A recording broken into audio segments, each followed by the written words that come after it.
व्यक्ति की, परिवार की बहुत सी जरूरतें होती हैं। सब जरूरतें हम जैसे तैसे करके काम तो चला लेते हैं, लेकिन ठीक से उसका पालन करने में कठिनाई आती है। हमारी शिक्षा हो, हमारा स्वास्थ्य हो, हमारी सुरक्षा हो, हमारी अन्य आवश्यकताएं हो। आज हम एक विशेष बात के लिए आपसे चर्चा कर रहे हैं, वो है हमारे स्वास्थ्य की चिंता। क्योंकि बुजुर्गों ने भी हमेशा कहा है कि एक सबसे बड़ा सुख निरोगी काया होता है। व्यक्ति निरोगी है तो इस जैसा आनंद और कोई नहीं होता है। और बीमारी, इसका कोई भरोसा नहीं होता कि कब बीमारी किसको लग जाए।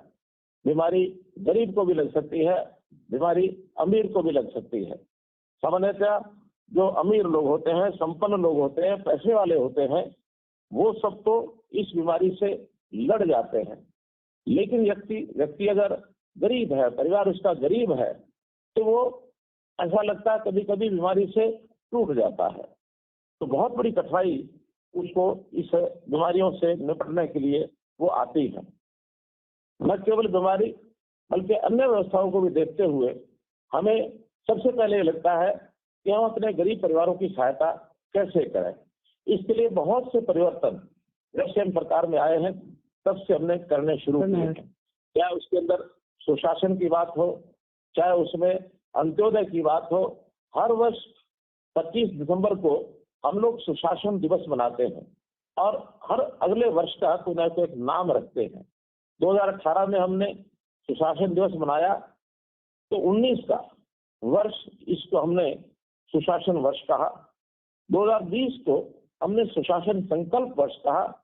2021 को हमने सुशासन परिणाम वर्ष कहा। 2022 को हमने अंत्योदय उत्थान वर्ष कहा और अब 2023 चल रहा है जो, इसको अंत्योदय आरोग्य वर्ष कहा है। अभी अंत्योदय क्या है? अंत्योदय के नाते से समाज का जो निम्न आय वर्ग है, इसको हमने अंत्योदय की श्रेणी में रखा है, जिसको पहले बीपीएल का नाम दिया जाता था, जिसकी आय की सीमा वार्षिक 1,20,000 रुपये होती थी। अब हमने उसको बढ़ा करके, दायरा बढ़ा करके, समय के हिसाब से बदलना भी चाहिए, हमने उसकी आय की सीमा 1,80,000 रुपये वार्षिक ये सब की है। और इसी अनुसार इसको बढ़ा करके बीपीएल के दायरे में और अधिक लोग इसमें लाए गए हैं।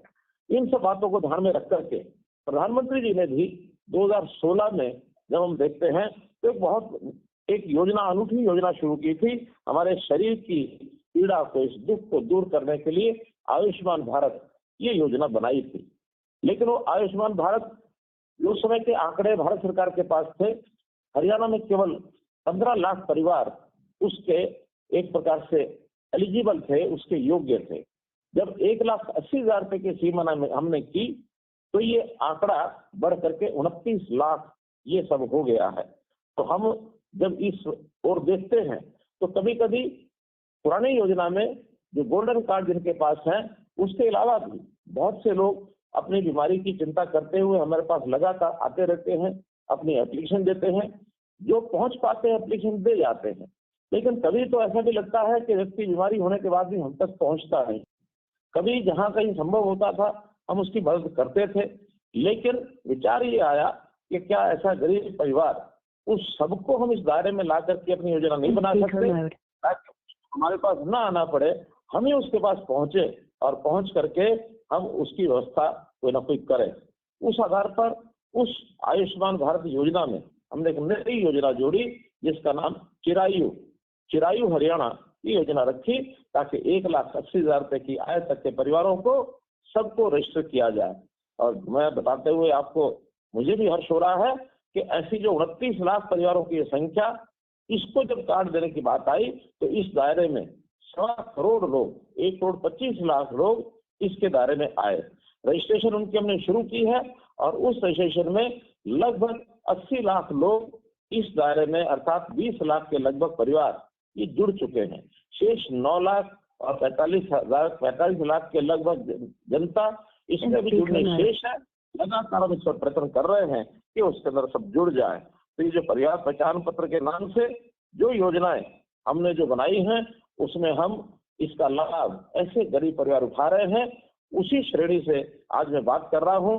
मैंने अपने डिपार्टमेंट में जब आंकड़ा लिया तो मुझे बताया गया कि जब से हमने चिरायु योजना शुरू की है, अर्थात 21 नवंबर 2022 को ये योजना शुरू की थी, और इस समय तक, अर्थात जो अभी समय निकल रहा है, इसके अंदर मैं जो आंकड़ा ले पा रहा हूं, 10,378 लोगों को इलाज करने की सुविधा उसमें मिली है, जिनका हजारों से लेकर लाखों रुपए तक का खर्च ये आ सकता था, लेकिन उन सबको 5 लाख रुपए परिवार के लाभ में से ये राशि उनकी चुकाई गई है, जिसके ऊपर लगभग हरियाणा प्रदेश का 20 करोड़ रुपया खर्च हुआ है। इस योजना पर हर वर्ष 500 करोड़ रुपए के लगभग ये राशि लगने वाली है, और इसमें हमें कोई चिंता नहीं है, क्योंकि हमें संतोष है कि हमारे 3.25 करोड़ लोगों का ये जो परिवार है, उसमें जो एक वर्ग जो गरीब है, जो 1,80,000 रुपए की राशि से कम कमाता है, उसको यदि कोई बीमार हो जाए तो उस बीमारी से उसका एक प्रकार से इलाज के खर्च में आने वाला वजन उसके ऊपर न पड़े। क्योंकि हम देखते हैं जब कभी बीमारी ऐसी होती थी और बड़ा खर्च जब होता था, तो कई बार परिवारों के उनकी जायदाद छोटी मोटी होती थी, वो बिक जाती थी, घर में गहना होता था वो बिक जाता था, कभी कभी उसके परिवार को कर्ज लेना पड़ता था, क्योंकि अपना जो भी प्यारा है, नियर डियर है, जिसका हमारा संबंध है, खून का रिश्ता है, हम उसकी इलाज की चिंता हर कीमत पर करना चाहते हैं। चाहे वो एडीसी का कार्यालय है अथवा एसडीएम के कार्यालय हैं, उन सब ने व्यवस्था की है कि आप जाकर के अपनी जानकारियां ठीक करा सकते हैं। जो आप बताएंगे उसको वेरीफाई करने के बाद, जांच करने के बाद अगर आपकी बात ठीक होती है, तो ऐसा जो राशन कार्ड भी जिनको राशन नहीं मिला है जनवरी के महीने में, और ठीक पाए जाने पर उनको फरवरी महीने में, फरवरी और 2 महीने का जनवरी का, ऐसे 3 महीने का राशन एक साथ देने की सुविधा ये हमने की है। तो इसी प्रकार से परिवारों में आय कैसे बढ़े, आखिर तो हम लगातार गरीब बने रहें, हम 180 से नीचे रहें, ऐसी किसी की इच्छा नहीं है। हम चाहते हैं कि आय बढ़ती, जो परिवार के सदस्य काम करने लायक हैं उनको काम कराया जाए। इसके लिए भी मुख्यमंत्री अंत्योदय परिवार उत्थान योजना ये हमने चलाई, और पिछले दिनों में जो 861 हमने इसके लिए मेले लगाए हैं, और उन 861 मेलों में लगभग 1,60,000 परिवार उसमें शामिल हुए हैं।